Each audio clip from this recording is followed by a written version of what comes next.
listen, I have a favorite line, right? Democrats are the only group I know that can snatch defeat from victory. I mean, every time. It's so Every true. time. It's absolutely true. It's so true, right? They go out of their way.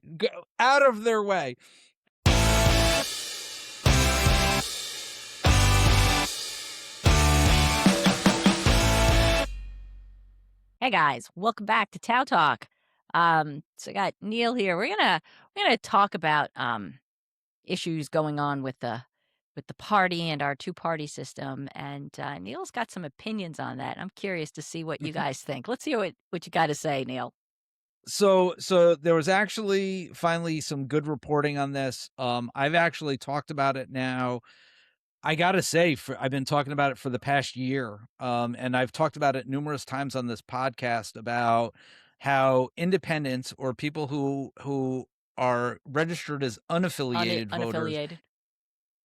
outnumber Democrats and Republicans. And every time I've mentioned that, Denise gets surprised. That exact face that you can see, that surprised face of people aren't registering as Democrats and Republicans. So we actually now finally have good reporting out. I can't remember the citation. It was reported the other day that one of the major outlets reported that the number of people registering as unaffiliated now officially outnumbers number of people registering as Democrats and Republicans. Now, 45% of all registered voters in the United States, 45% of all registered voters in the United States are registered as unaffiliated or not as Democrat or Republican.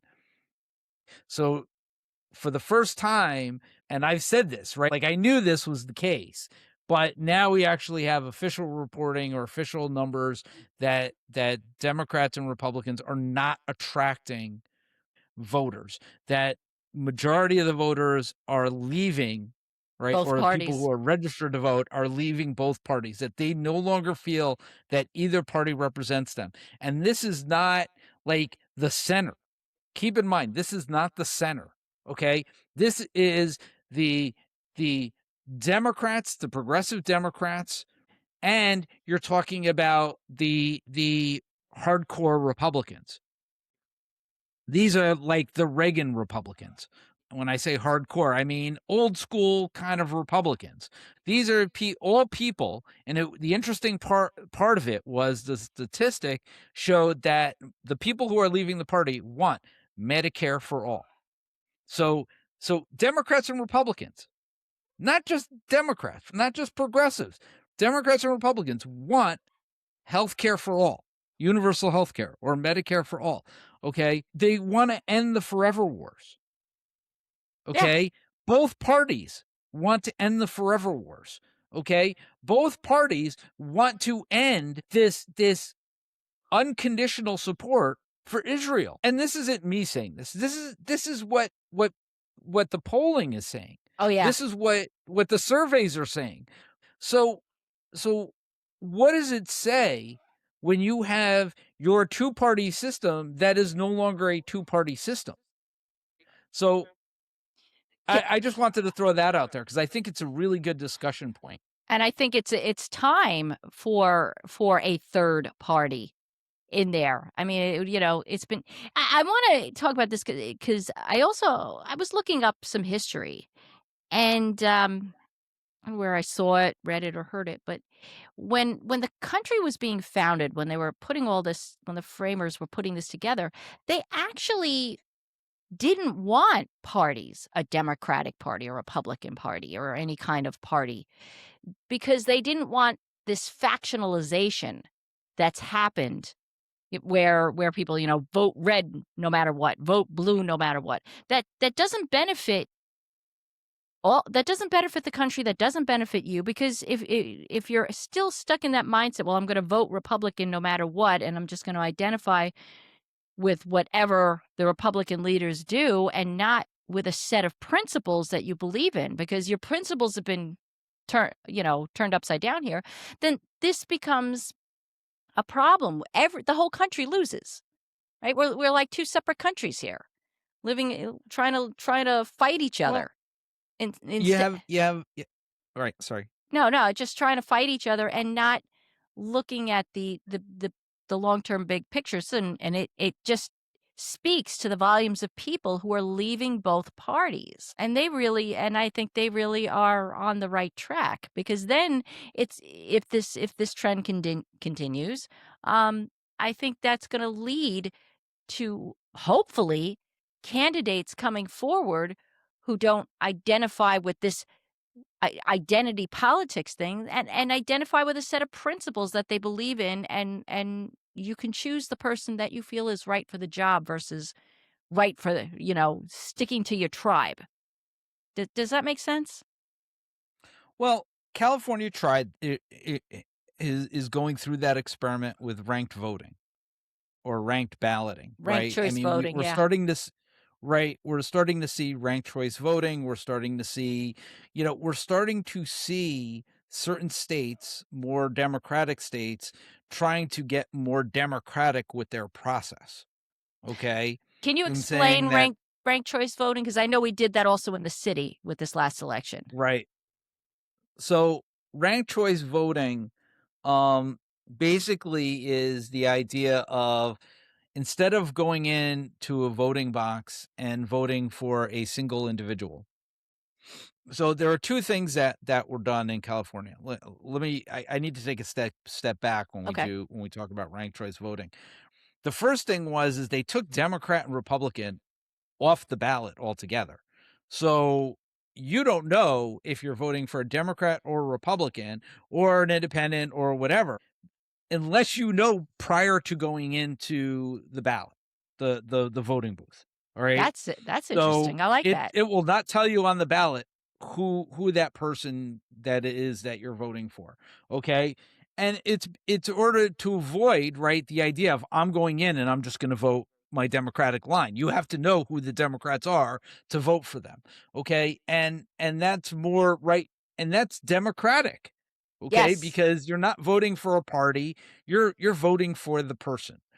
Um and you should know who that person is. And then the second part of that is you're not voting for one person. What you do is you rank the individuals. So you rank them one through, if you have 5 people on the ballot, you rank them 1 through 5. And then based on that ranking, there's a point system that gets assigned to each rank. Okay. And then the person who receives the most point value wins the election. So it doesn't necessarily mean that the person who got all the first place votes wins. It could end up being the person who gets all the second place votes wins, because of the way ranked choice voting works. It's very rare that that would happen, but it does allow it to happen.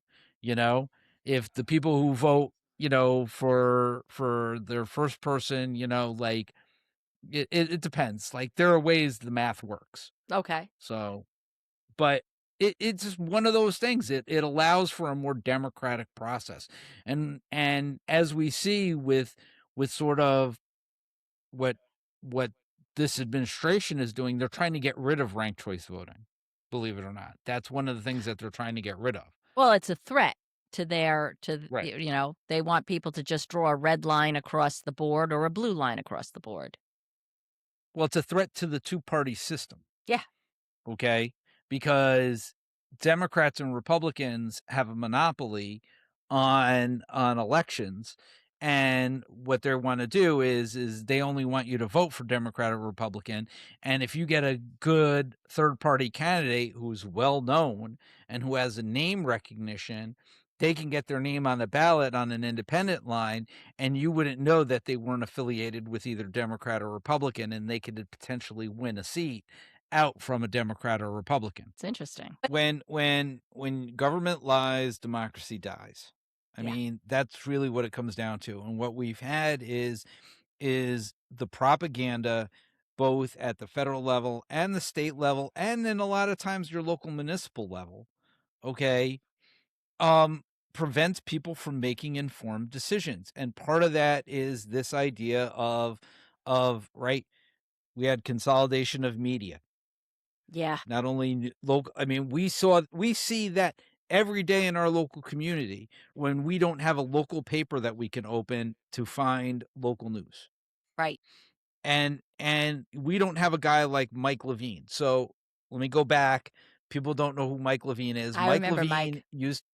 is he used to be a reporter for the Times Herald Record when the Times Herald Record was a local newspaper. Okay. And Mike Levine consistently wrote about news, about local news. And he would actually do investigative journalism on what is happening locally. We don't have that anymore. You don't know what's happening in your local government anymore. You just don't. Mike Levine wrote a whole article back in the day how the town of Waukegan couldn't elect a competent board, right? If their lives depended on it. That's the funny part. That's the type of shit that he wrote. He was like, and he put it on the electorate. He says, you people couldn't elect a good board even if you wanted to, right? Like, I mean, it was so bad. And one of those guys is actually running for town board again, right? Like when that article was written, that guy served on the town board and now he's running again in the first ward as a Republican, right? Oh my Like God. this is the shit. This is the shit that occurs. Okay. People have to just understand it's your job to elect good people. You're hiring for a job. You're not hiring somebody who has your national interests or whatever, like what you believe, right? That's not what you're hiring for. You're hiring the person to do a job, Right. right? You want to make sure that they're going to do that job. And it's just not happening anymore. It's just not happening anymore. And that's not democracy. That's not anything. That's just people deciding that this is a good grift, that they can make some money, they can get their health care, and that they get to screw over a couple of people and make a couple bucks at the same time, Couple people, they're right? screwing over This the country. this is what capitalism has become, right? It used to be before the 80s, before Reagan came in and told us that a corporation's only job is to make profit, and that was not always a corporate job, right? The corporation, the mission of a corporation was to yes, that make money, but it was also to help benefit your society, your community, to put forth products that would make life easier for your community, at the same time make a profit, and then be able to reinvest that to come up with new products that would make life easier for people.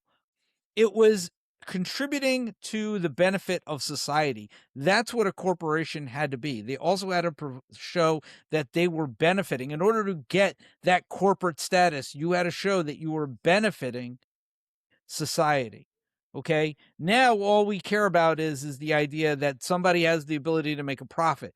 And somewhere during the last 50 years, that idea of profit has moved to, well, we don't have to benefit society to make that profit. In fact, we can make a bigger profit if people are suffering. And that's what we see now. We see corporations doing things, intentionally inflicting harm on people in order to increase their profits. Our healthcare companies are doing this now. Mm. You look, you have these, you have Oracle with the spy technology, Palantir, all these companies, AI, all these companies realizing that they can make more money by not putting guardrails in place, by not protecting people, by not benefiting society. They can make more money by actually hurting society more. Yeah, and Okay. And this is what we have happening. then we could talk about war profiteering, right? Yes. That's a big one. And Right. there's well, that's a separate topic going on to That's a separate topic. yeah, But but getting back to the politicians, right? It's that's exactly what politicians are doing. They can make more money running for office and finding ways to hurt people than to help people. well, that's because the PAC money. These corporations are lining their pockets. And we see it from both sides, from Democrats and Yes. Republicans. Both Correct. sides, We're looking to nobody wants to say anything bad about Israel, but Israel has a huge financial influence on our politics. That's who AIPAC is, but they also run under a whole lot of other names, and that's happening more and more in order to back candidates. They're backing both Democrats and Republicans.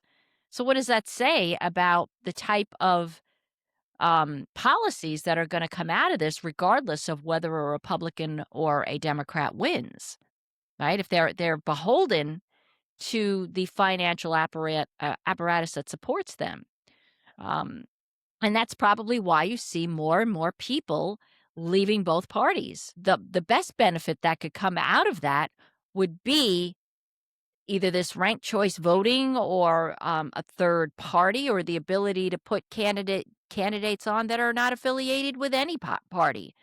Yeah, I thought we were getting somewhere during the campaign in 1992 when Ross Perot, one of the first independent candidates to be on the debate stage, and unfortunately, that didn't work out.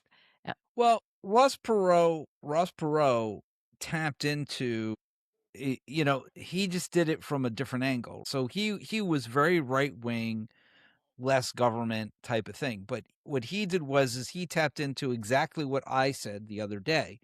The idea that these companies are getting larger and larger, more regulation is getting put on these companies because they are getting larger and larger, and that more regulation impacts small businesses negatively because small businesses can't compete with the cost of the new regulations as a result of these larger corporations. So Ross Perot came out and said, we just need to deregulate.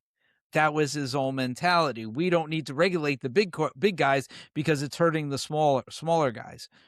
Instead of coming out like, what is the opposite view? We need to break up the bigger guys. Right. Right. Right. So again, it's rhetoric, right? That rhetoric actually moved us more to the right. That rhetoric is the rhetoric that actually brought us this idea of deregulation. We just need to cut all regulation altogether. You don't need to check our food anymore. We don't need to check our milk anymore. We don't need to do these things anymore. We don't need environmental protection. It's just more regulation that impacts the small business person.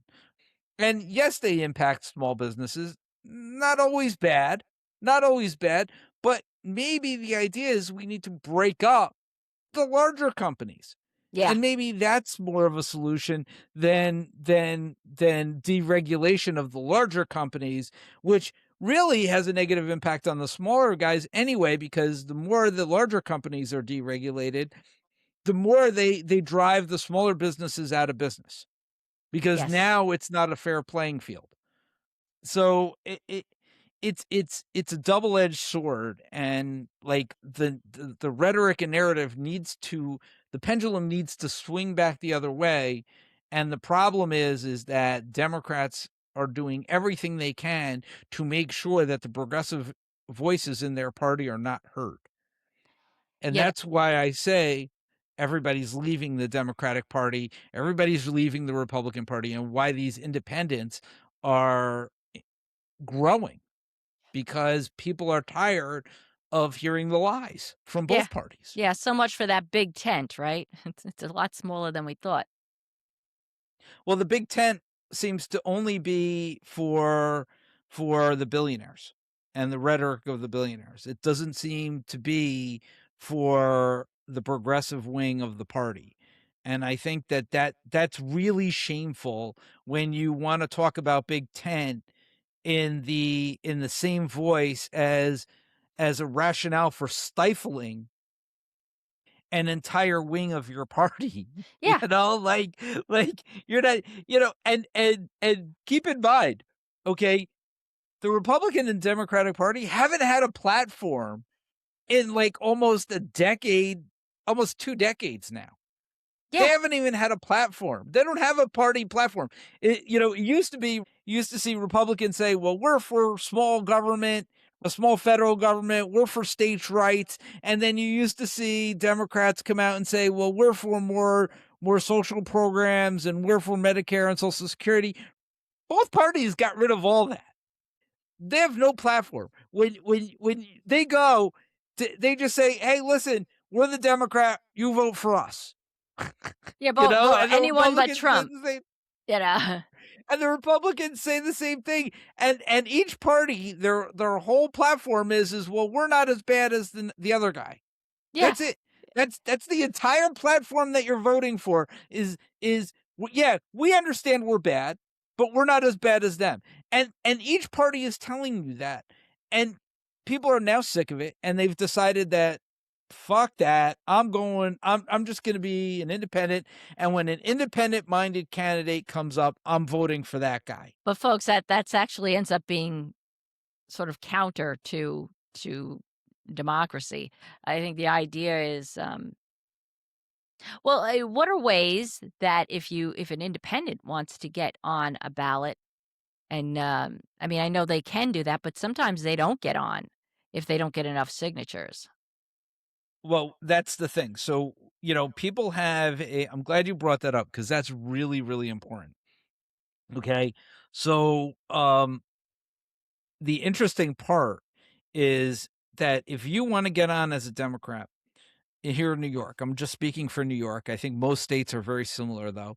You need 5% of all the Democrats that voted in the last gubernatorial election, okay, to Okay. get on the ballot. All right. That is a very small number. When you think about how many actual Democrats vote, that's not a big number, right? Because we know a lot of Democrats don't vote. Same with Republicans. A lot of Republicans don't vote. But the Republicans, it's the same thing. 5% of Republican voters in the last gubernatorial election. Well, that's not a lot. And if you think of here in New York, where we have more registered Democrats than Republicans, right? A Republican actually needs less signatures to get on a ballot than a Democrat does. Okay. All right. So when I ran for supervisor, right, I needed like 500 signatures to get on the ballot, where the Republican only needed like 125. Really? Wow, that's Yeah. a huge difference. That's a huge Huge, difference. huge difference, right? Like, I mean, it's crazy. Okay. And, granted, we're a Democratic state, so whatever. But if you are running as an independent, it's 5% of all people who voted in the last election. All people who voted. Democrats, Republicans, unaffiliated, right? Like every single person. So that number now becomes double the amount of Democrats and Republicans Put to get together. on the ballot, just to get on the ballot. Wow. That is And and you are getting your signatures after Democrats have gotten their signatures and Republicans have gotten their signatures. So you go a month after them, and you can't get the same signature of somebody who signed another petition. so it's very, very counter to getting independents on ballots, particularly major ballots, right? Like It's presidential ballots right. or governor ballots. It's very, very hard to running as an independent candidate, and the parties make it that way, make it intentionally harder because they don't want to lose their power. So their power base is based on this idea of we're a two-party system. If you want to be a third-party challenger to that system, you're really going to have to work for it, is really what they're saying, because they don't want you to do that. And so that's how you have this far right ideology permeating the Republican Party and progressives Right. right when really they should be their own independent parties. Both parties have been bought out by billionaires. They don't represent the They don't people represent the people that at all. they don't represent the people at all, right? So, a third party but as a third party candidate, you are really at a disadvantage. Not only do you have to get more signatures to get yourself on a ballot, right? But then on top of which, there's no money in it for There's no you. funding. There's no party, there's no funding, there's no party backing, there's no way to get your message out. And it's very easy for both parties, for Republicans and Democrats, to define you as something other than you are. Oh, that third party candidate, he's a socialist, he's a communist. How are you getting your how do you have an ability to get your message out? And I think what we're seeing now is TikTok, Facebook, like social media has done a very good job in allowing other voices. But what we're seeing is I don't know about you, but I look at my feeds, and my feeds have become overwhelmingly party politics, Yes. Yes. right?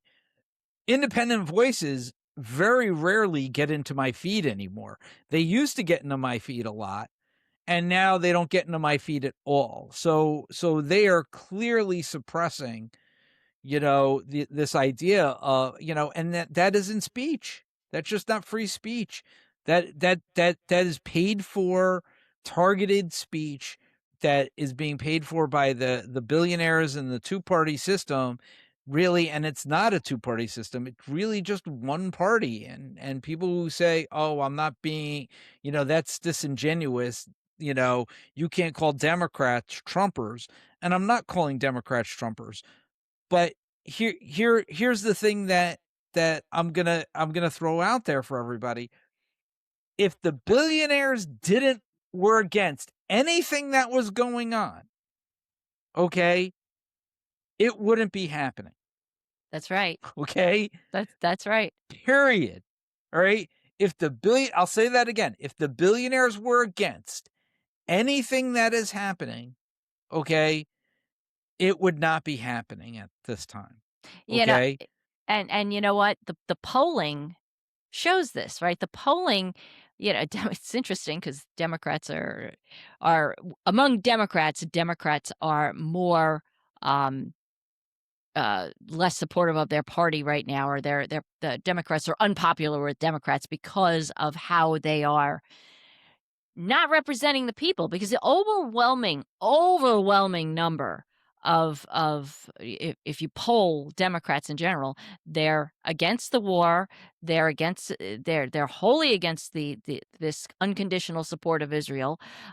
They're in support of a living wage, they're in support of Medicare for all, they're in support of policies that make things more affordable housing. And you got like Hakeem Jeffries and Schumer up there saying, we're going to give more money to Israel. And it's like, well, your party is not, the people that are in your party are not saying that. It's overwhelming. I think everything that's going on with this war and with Israel, I mean, it's polling below 10% support amongst Democrats. You're not listening to us. Listen to us. No, Listen, they're listening to the money. That's what they're listening to. I the funniest part is as bad as Trump is polling, the only thing polling worse than Trump is Democrats. All right. And and and and it's really amusing because Democrats are actually winning across the country. Double And digit numbers. by double digit numbers, while the party is doing everything they like. I always listen, I have a favorite line, right? Democrats are the only group I know that can snatch defeat from victory. I mean, every time. It's so Every true. time. It's absolutely true. It's so true, right? They go out of their way, And listen, I know I get criticized for how I talk about Democrats, but the you cannot have this conversation about the party without having a conversation about the billionaires and the money that's being paid to them. They keep saying we want to be a big tent. They don't want to be a big tent. They want to cater to their moneyed interests. That is who's paying them. Okay. End of story. I mean, Gavin Newsom has said this numerous times. Anytime he gets confronted with the wealth tax, that's exactly what he says. Well, we have to be a big tent. Well, 80% of your party, Just tax the okay, rich. is telling you to do something, and you're catering to not even like the 20%. You're catering to the 1% of your 1%. party. That is not big party, big tent politics at all. Okay. And and it was, what I found was very interesting is that Hakeem Jeffries and Schumer, so, with all the genocidal talk of our administration, of this administration, Schumer and Jeffries came out and they stated that any talk of impeachment is off the table, that's just a distraction, Could not right? believe that. Oh, Right, no, actually, I can't and believe it. yeah, we all can believe it. It's interesting though, it came a day after the DNC voted not to turn away AIPAC money. So what that was, okay, well, if we're taking AIPAC money, then this is what AIPAC wants. Okay, so this is what we're doing. Right? Now we have to go out and make this speech. What you're not realizing is people aren't connecting the dots enough. Okay? They're taking everything in sort of this vacuum approach of every little thing that we do, we have to look at as that only one thing, and you have to look at the totality of what Right. is happening, right? So, AIPAC may not agree with one specific issue, but that's not what's happening behind the scenes. It's not about that one issue. Well, the only issue that the wealthy people care about is not being taxed. They care about three issues: not being taxed, deregulation of their corporation so that they can make more money, okay, and the idea of just blaming everybody else and not Zero having accountability. society turn on them, right, with pitchforks. Those are really the three things that they care about. So as long as those three things get adhered to, they don't really give a shit about anything else. That Okay. last one. And so Democrats can't really come out for, universal health care or Medicare for all, because where does that mean? That means taxing the rich. Okay. Like you have to understand, like, all these dots get connected. All these dots get connected, and they get connected via the same route. Good point. Good point. Interesting. Right. What do you think about this, folks? Do you have any comments? I'd love to hear your comments on this. Where you stand? Are you Republican, Democrat? Have you left your parties and become either unaffiliated or independent? Love to hear what you got to say in the comments. I think the reason that this came up was that I got into a discussion. I'm going to call it a discussion with a local Democrat on social media about this exact issue, and they're a little bit more of a newer Democrat, so they believe this time we should be wholly, just like 100% support for Democrats no matter what they say or do, you know? And I'm not there. I'm no longer there. At one point in time in my life when I was probably a newer Democrat myself, and I had thought that Democrats believed what I believe in, um, but they don't. And the party is no longer there. And you could see that the party is no longer there. People with open eyes can see that the party is no longer there. And I am no longer willing to gaslight the public into believing that the party is where they say they are when they're not.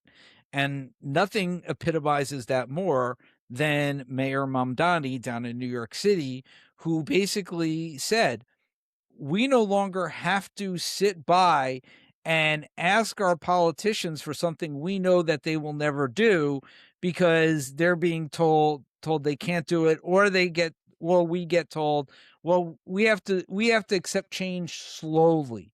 We can't accept wholesale change in large buckets. Mamdani has showed us, if you have a good executive, you can make changes. Donald Trump has shown us, if you want to make changes, you can make wholesale sweeping changes. Nobody's going to stop you. Okay? And we're seeing that now, and we're seeing that these things can be done, right? So the idea is why aren't Democrats doing them? If they knew that they could do this the entire time, why are we not getting these things? Why is it that we continue to wait, continue to ask, continue to beg, right? When we know our politicians aren't going to do it, which is why people Mm, are now leaving both parties and just decided the unaffiliated for exactly this reason. yeah. So enough's enough, and we need to move on and say these party people, these party leadership don't represent us from either party, and we need changes. And now it's time for us. We now see that Mamdani and Trump can make wholesale changes. We, the public, can do the same thing with our vote. Well, I think, there is, I think, hopefully a rise in progressive candidates. Let me tell you, the Democratic Party does a lot to silence their voices, but there are more progressives that are stepping forward. And I think there needs to be, it happened in the Republican Party. I think we need to have our own Tea Party movement and just steer this party in the direction we want it to go. That's the We are reason why, doing that. It's called the Socialist Democrats. That's what they're doing. yeah. It's exactly what they're doing. So we have to start getting more people that are more to the left. That's how the pendulum swings. If you get someone that's more centrist, then you're really to the right, or you end up with this. I don't know what you want to call these milk toast politicians that just sort of agree with everything or go by whatever the billionaires want. We are not just fighting the party. We're fighting the financial support behind them, right? We're fighting against the billionaires, the top versus bottom, that have co-opted both parties. There was a time when Republicans were all about working class values, and that's like long gone. They haven't been for that in a long time. That's what I'm saying. I said long gone, as in decades. I mean that was changing probably. Well, maybe between Nixon and Reagan is when they started really moving with this far right movement. Well, it was Friedmanomics. It was Milton Friedman that changed the narrative around Republican politics. Him and Barry Goldwater, and now and not for nothing, but Democrats moved away from FDR politics and embraced Friedmanomics. And that's sort of really what kind of spurred this whole thing on. We moved, as I said, you kind of go back to Nixon. Nixon would be considered a communist today. I mean, Clean Air, Clean Water Act.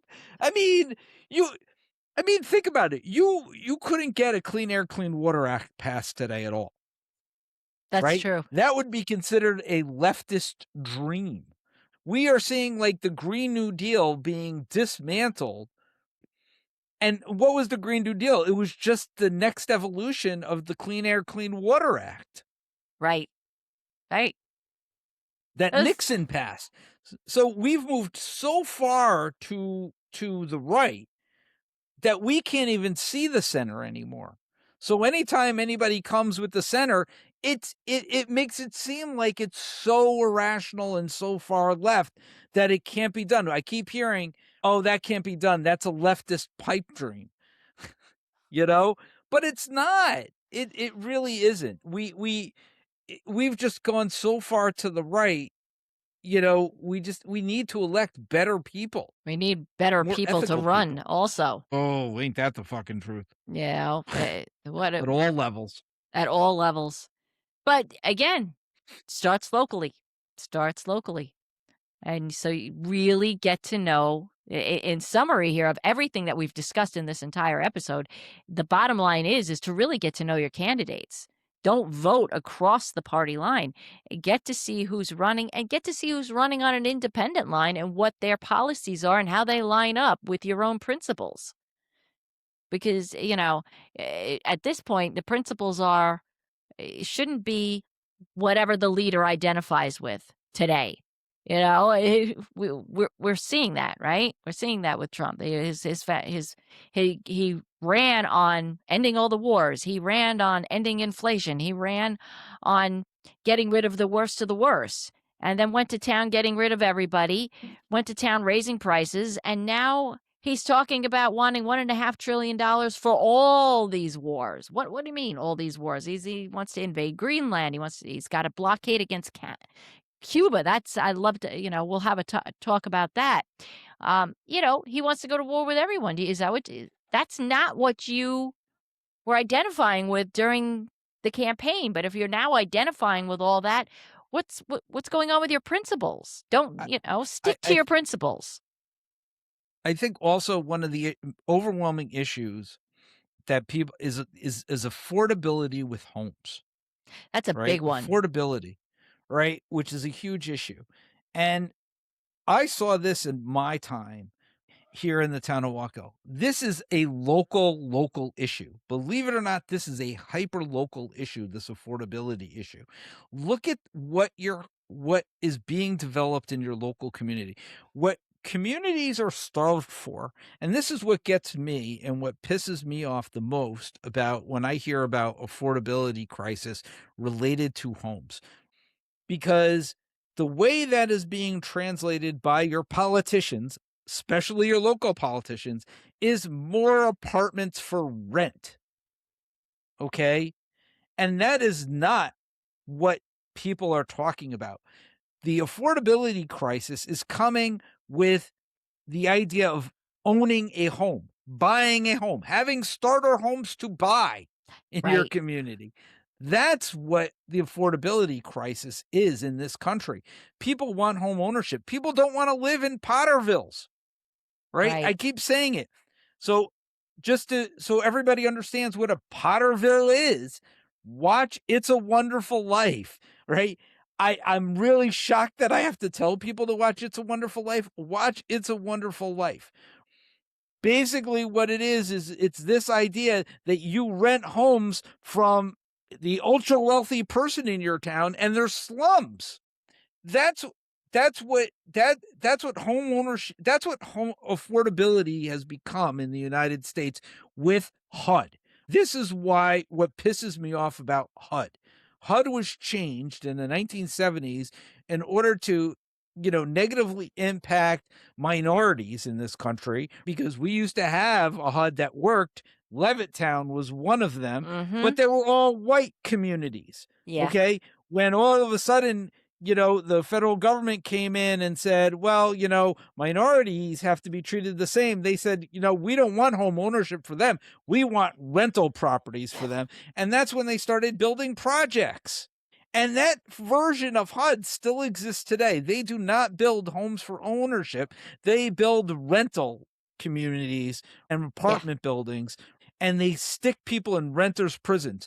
I was talking to somebody this weekend who was telling me that their rent is what I think 1.5 times or almost 2 times what it would be for a mortgage, but they can't save enough money to put a down payment on a piece of property. Not only that, every home in the area, I think 700 square, she told me a 700 square foot home, in this area costs $400,000. Wow. That's a lot. Right. What are we doing? Okay. HUD should be building homes for home ownership. I'm Yes. sorry to say that. They should be building affordable housing for home ownership so that people can buy homes. That's what people want. That's the next step. That's the step that's missing. It's the idea of bridging somebody who's working in their career, who's renting property, to move into home ownership. We all want a piece of that American dream. People keep asking me, what legislation would I advocate for? This is one of them. I tell people all the time the legislation I would advocate for, and and people still don't know. Yeah. Yeah. People still don't. Well, what would you do? This is what I would do. This is one of the things that I would do. Okay, I don't know what to say. I mean, there are answers out there, and there are answers that neither party are advocating for because it's too inconvenient. The conversation is too inconvenient for them. It's easier to go Okay, with the culture wars. That's the reason why they have these culture war right. conversations. Trans is bad. It's like a half of a percent of the entire population. They're really not a threat. Not even, Not even. It's such a tiny, not tiny, even. tiny And percentage. That's in Maine, but they're having the entire argument over trans over two people, two two people. people in the entire state. So And they've spent $2 billion because two people in the state identify as trans and want to play in sports. yeah, that's High yeah, school kids. yeah. That's the issue that they want to focus on because it distracts you from the real Right. problem. And it's and what you're talking about with these Pottervilles, with the basically renting from a corporation, is just like it's just like a form of neo feudalism. We have to work off Right. to work for the rest of your life in order to have a roof over your head. And that shouldn't be the case. This is America. We're supposedly the wealthiest country in the world. The problem is all that wealth is concentrated in the top 10% of the residents. Really, as we're going here, it's trickling upwards to become the top 1% that are owning everything. And so we need to get to a place where we can start taking some of that wealth back. That's the reason why we need to elect candidates that are in favor of taxing billionaires appropriately and who are in favor of a living wage. And the freaking minimum wage is still 7.25 or 7.5. It's been that way for since 2009, and even then that was low. As, people can't live on that. I mean, $20 should be the minimum wage now with the expense, and you can't even live on that $20 an hour. That's not going to pay your bills. So we need to get to a place where we have candidates that are working for the people, regardless of whether you're Republican or Democrat or independent, right? And so it's time to really get engaged. So many people check out of politics, and checking out is exactly what they want you to do. I saw a post from someone. They said, they don't work for me anymore. I'm just not voting. Well, that's exactly what they want you to do. They don't want you to vote so that only the people that love them, regardless of how badly they harm them, continue to vote for them, and they can use their money with their billionaires to dominate the media, take control of the media, and you know keep you from getting the actual information that's out there and keeping you from making a real intelligent choice that you thought about. And so, it's up to us to really fight back and push back. What do you think? Yeah, yeah. Punching punching above our weight, right? Isn't that the saying? Yeah, I mean, listen, it all starts locally and it all moves up. And here's the thing. Just like here in the town, what we've talked about where the previous board bankrupted, the town. This is what happens, right? You could say, well, I'm going to vote my party, blah, blah, blah. But you elect bad people, okay, then you end up with bad results, garbage in, garbage out. And Yes. and now that's what we're seeing. We're seeing we elected a lot of garbage and we're getting a lot of garbage. Now the output is just garbage everywhere. And, and it doesn't matter whether it's Democrat or Republican. Again, I am not choosing a side here. It's garbage in, garbage out. Okay? And I think what we need to do is there are good leaders on both sides, right? And there are voices on both sides that need to be heard. But the people who are there now are not people on Yes. either side. They are only espousing one side, and that one side is what the billionaires want you to hear. Yeah. And that is it. And and they don't care about any of those issues that they actually talk about, right? And the shit that you see on TV is all propaganda. Yeah. That's it. Yep. We are the most propagandized country in the entire world right now. Probably have been for longer than we know. But we're at a good time where we have this new level of media that's really beginning to take hold, independent media. So through social media, through YouTube, TikTok, and everywhere where we can get our voices out there. There's a fight to suppress our voices, right? It's the reason why you see Larry Ellison and others trying to take control of social media in different ways and trying to change algorithms and suppress our voices. But the way you can keep our voices out there is to definitely like, share, and subscribe, but also subscribe to other content that is in the same space because that will change the algorithm for yourself and help you to see other opinions that are out there instead of the same opinions over and over again that just sort of is beat into your brain. When you see alternative voices, it will help to shape your opinion and help you to come to your own conclusion. Right? That makes more sense, I think. Uh, What do you think? Critical thinking. Critical thinking. Become Yeah, a we've critical lost that. thinker and start recognizing that if your politician is, how do you know your politician is lying? Their lips are moving. Yeah. Stop listening to them. That's Yes. it. Period. Right? Like I love people who like hate politicians and think that all politicians are liars, but then come at me with what their politician said as if it's fact. It's But you like, hated oh my God, politicians. Why are stop. you saying this? Oh my god. Right. Like, I mean, it's just unbelievable. There's a reason why Democrats are polling lower than Trump, right? Maybe And that's because and we expect more from our party than Republican voters no, expect I from think it's theirs. because our party, the Democratic Party, left their base.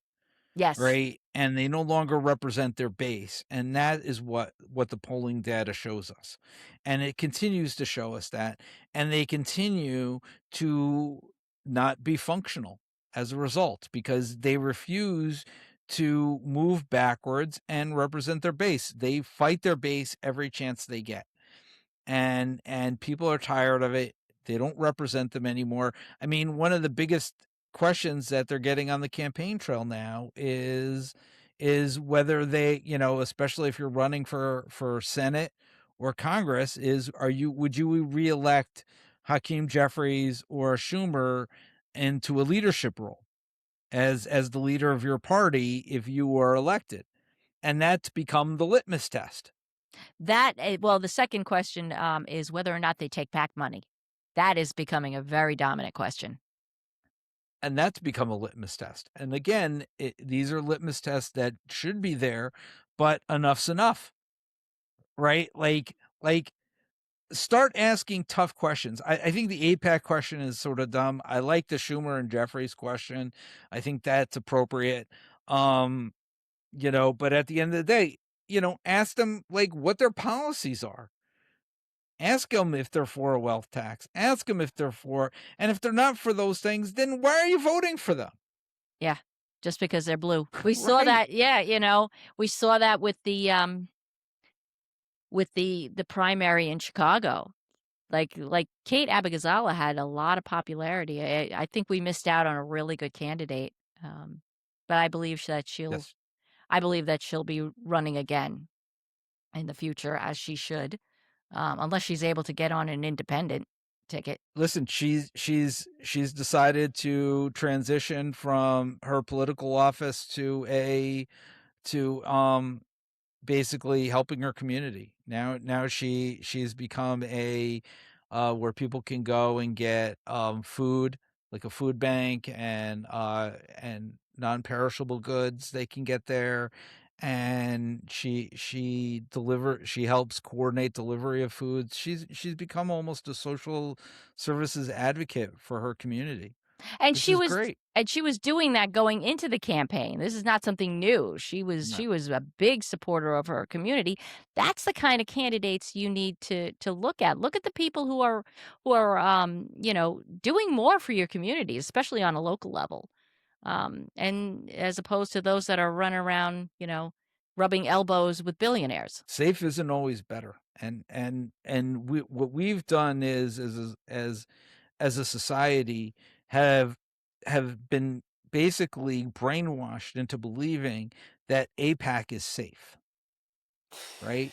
Like an AIPAC-backed candidate is safe, that somebody like Kat Abou-Ghazaleh and Afton Bain, right, that they're just too radical for mainstream America, when in fact they aren't. You know, They are the we're mainstream. being told they are the mainstream of America, and just like, AOC is gaining in more popularity, Bernie Sanders is gaining in more popularity, right? Because people are now realizing they are more mainstream, and that the real radicals are the Johnsons and the Schumers, who all they do is care about the billionaire money. Yes. That's the radicalness of it. And not only that, we, the public, are trying to save our democracy while they're trying to sell us out. Because that's what capitalism is. Capitalism is everything is up to the highest bidder. So Yeah. that means their votes are being given to the highest bidder. And we are never going to be that. We are never going to outbid the billionaires. So the only thing we can do is outvote these people and try to get people in who are just more ethical, and who aren't going to take that PAC money, and aren't going to take all that money from the billionaires, and line their pockets with it, so that way they can get rich and everybody else can get poorer. There you go. All right, folks. We've been about 1 hour. Damn, this was supposed to be a short one. It was. But this is an important conversation. Again, let us know what you think in the comments below, and remember that we're live every Tuesday night. I think Neil is going to be out of town, so it may just be me if he gets back in time. He'll be with us Tuesday night, but either way, I'll be there at 8 p.m. this Tuesday. Make sure you're subscribed to the channel. Again, it helps us to get our voices out there, and also helps to promote other voices in the same genre as we are. All right. So we love you guys. We'll see you soon. And like, share, and subscribe. Take care, guys. Peace out.